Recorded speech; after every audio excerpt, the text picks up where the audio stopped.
দেশ বিদেশের সর্বশেষ স্পোর্টস আপডেট নিয়ে বিয়ন্ড বর্ডার স্পোর্টসের নিয়মিত আয়োজন sports bulletin powered by Netex internet. আর এই আপডেট নিয়ে আপনাদের সাথে আছি আমি সুমাইয়া জাহান সামান্থা। চলুন দেখে নেই আজকের স্পোর্টস আপডেট।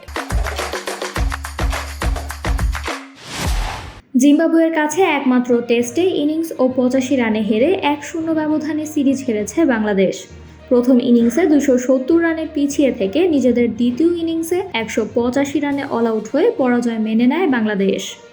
মঙ্গলবার নারী ক্রিকেটারদের র্যাঙ্কিংয়ের সাপ্তাহিক হালনাগাদ প্রকাশ করেছে আইসিসি, যেখানে বোলারদের র্যাঙ্কিংয়ে বাংলাদেশের হয়ে এক ধাপ এগিয়ে 17তম স্থানে আছেন লেগ স্পিনার রাবেয়া খান এবং ব্যাটারদের মধ্যে এক ধাপ এগিয়ে যৌথভাবে 19তম স্থানে আছেন নিগার সুলতানা জ্যোতি। হারারে টেস্টে জিম্বাবুয়ের কাছে বড় ব্যবধানে হারলেও বিশ্ব চ্যাম্পিয়নশিপের পয়েন্ট টেবিলে এক ধাপ এগিয়ে চতুর্থ স্থানে উঠে এসেছে বাংলাদেশ। অন্য ম্যাচের ফলের কারণে শ্রীলঙ্কার পয়েন্ট কমে যাওয়ায় এই অগ্রগতি হয়েছে তাদের।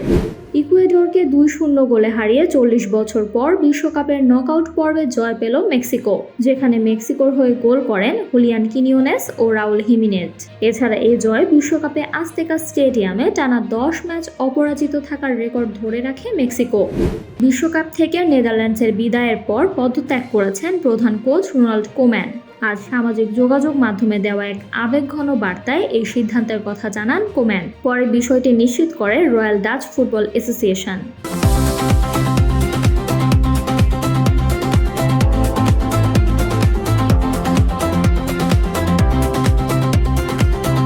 গাজায় ইসরায়েলি বাহিনীর গুলিতে নিহত হয়েছেন ফিলিস্তিনি ফুটবলার ও গোলরক্ষক সালিম আল আশকার। গাজার খাদামাত খান ইউনিস ক্লাবের খেলোয়াড় ছিলেন তিনি। এছাড়া যুদ্ধ শুরুর পর এ পর্যন্ত 567 জন ফুটবল সংশ্লিষ্ট সহ 1009 জন ফিলিস্তিনি ক্রীড়াবিদ নিহত হয়েছেন। সুইডেনের বিপক্ষে জোড়া গোল করে ফ্রান্সকে শেষ 16 তুলেছেন কিলিয়ান এমবাপ্পে। এর মাধ্যমে চলতি বিশ্বকাপে তার গোল সংখ্যা এখন 6, যা গোল্ডেন বুটের দৌড়ে তাকে লিওনেল মেসির সমতায় নিয়ে এসেছে।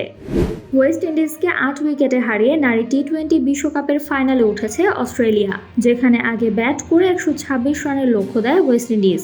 জবাবে মাত্র 16 ওভারে 2 উইকেট হারিয়ে সেই লক্ষ্য পেরিয়ে জয় নিশ্চিত করে অস্ট্রেলিয়া। বিশ্বকাপ থেকে নেদারল্যান্ডসের বিদায়ের পর বর্ণবাদী বিদ্বেষের শিকার হন পেনাল্টি মিস করা 3 ডাচ ফুটবলার। ঘটনার তীব্র নিন্দা জানিয়ে দোষীদের বিরুদ্ধে আইনি ব্যবস্থা নেওয়ার ঘোষণা দিয়েছে ডাচ ফুটবল ফেডারেশন।